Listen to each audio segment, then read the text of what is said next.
یکی از وظایف پدر و مادر نسبت به فرزندانشون دعای خیر اونهاست که باید در حق فرزندان دعای خیر بکنیم. دعای هدایت، دعای ایمان، دعای برکت، دعای تقوا. و هیچ موقع در زندگی لعن و نفرین نکنیم. اینا سرمایه های ما هستند. خیلی از پدرها خصوصا مادرها وقتی کم طاقت میشن بچه هاشون رو نفرین میکنن. برو به درک اسفل السافلین، غسالت بزنه. نه،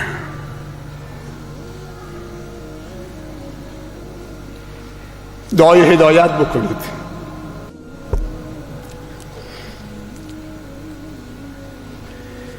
نمونه های از دعای هدایت توسط بزرگان انبیا که در قرآن ثبت شده: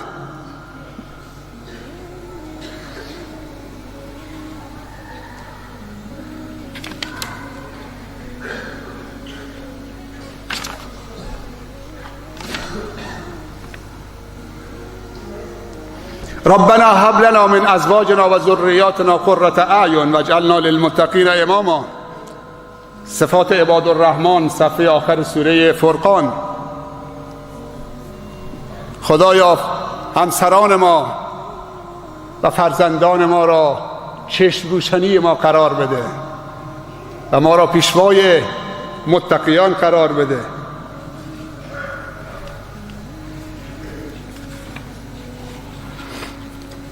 رب هب لی من الصالحین، سوره صافات آیه 100.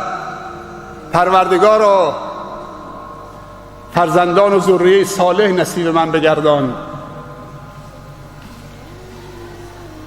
رب هب لی من لدنک ذریة طیبة انک سمیع الدعا. پروردگارا ذریه پاک، نسل پاک، سالم، صالح، مصلح، مجاهد، مبارک، مفید نصیب من بفرما. در خلوت خودتون چنین دعاهایی برای فرزندانتون بکنید. عنوان بعدی: عدالت بین فرزندان. خیلی وقتا پدر و مادر هر دوتا خوبن، اما هماهنگ با همدیگر تو تربیت نیستن.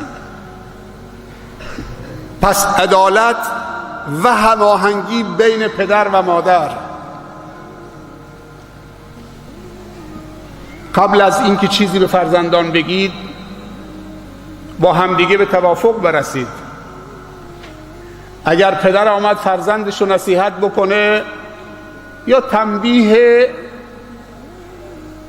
آموزنده‌ای بکنه، عبرت آمیزی، مادر جلو فرزند سر مچ پدر رو نگیره که فرزند احساس بکند مدافعی دارد. پس هماهنگی و عدالت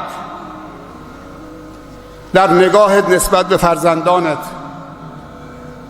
در محبتت، حتی در لبخندات، در پول تو جیبی که به بچه هات میدید، در هدایایی که میدید. بذر کینه و نفاق و اختلاف بین فرزندانت ایجاد نکن. خیلی وقتا توسط پدر و مادر اختلاف بین فرزندان ایجاد می شود. عدالت و هماهنگی بین پدر و مادر مانع تربیت دوگانه می شود. عنوان بعدی و آخری: الگو بودن، که در ابتدای صحبتم گفتم. الگوی گفتاری و رفتاری باشیم. بچه هامون رو دچار نفاق و ریا نکنیم. اگر بچه ها کشف کردن و بچه ها خیلی کنجکاو و تیزن اگر فکر میکنی بچه با اسباب بازی داره بازی میکنه و حواسش به تو و پدرش نیست، سخت در اشتباهید.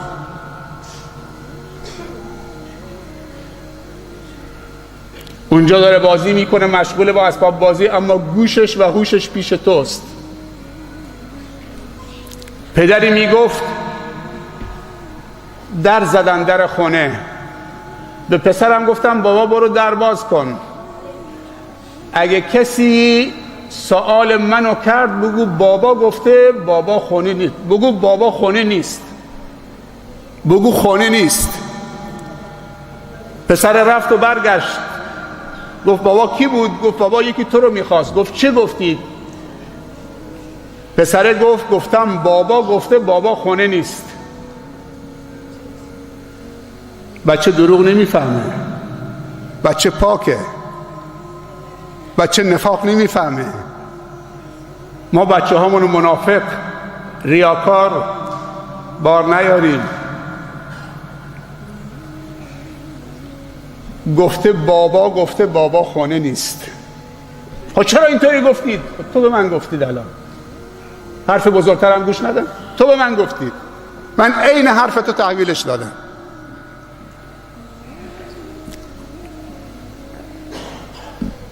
در این زمینه وظایف تا دلت بخواد، ولی اون مقدمه‌ای که صحبت کردم درباره بزرگان و تاثیرگذاران در جامعه، اون نقطه خیلی نقطه کلیدی و حساسیه. همه بزرگان دست به دست هم بدن. از امام جمعه میدونم که همراه شورا، خیرین و ریش سفیدان، پدران و مادران، مربیان، معلمان، الگوهای خوبی باشیم برای نسل آینده.